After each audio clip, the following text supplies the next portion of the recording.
For Deborah Harrison, the last nearly 8 years have been filled with little more than pain, heartache, and vivid memories of the night she got the phone call every parent dreads.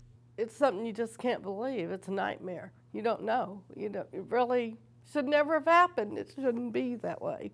It was in May 2007 that detectives told Harrison that her 31-year-old son had been murdered, fatally shot in the head while sitting in a car near a Fort Myers apartment complex. And to this day, Josh Kent's killer has remained a free man. Over the years, there have been many unanswered questions. On the night he was murdered, several men came to Harrison's home looking for Kent, who actually lived on Upper Captiva. The men were insistent that he was there, and detectives believe that it's likely that those men had a hand in his murder later that night. But who they are is still unknown. Kent was known as a hard worker, a good son, and a loving father to his little boy, who was only 4 years old at the time.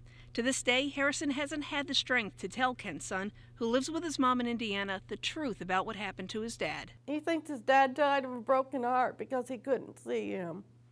How do you tell him that somebody viciously took his life? And though years have passed, Harrison's passion for finding her son's killer has only grown more intense. Her faith is strong that good will eventually prevail over evil and that justice will be served. He's a coward. He's not man enough to admit what he did, and these people aren't man enough to tell on him.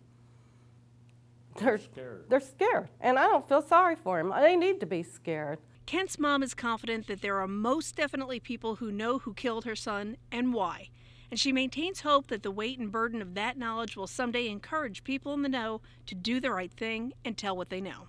You're going to live with this the rest of your life, and it's going to haunt you and haunt you. It's going to make you sick. It's going to eat at you and eat at you, just like it eats at me. Every time they look in the mirror, they should see my son's face. And I hope that coward that killed him sees my son's face in his dreams every night. Until the day of truth arrives, Harrison and her husband Tom say they'll keep the faith and wait for the call telling them that their son's killer is behind bars and never spends another day as a free man. Come forward and get right, you know. May your life be better. For Southwest Florida Crime Stoppers, I'm Trish Routte.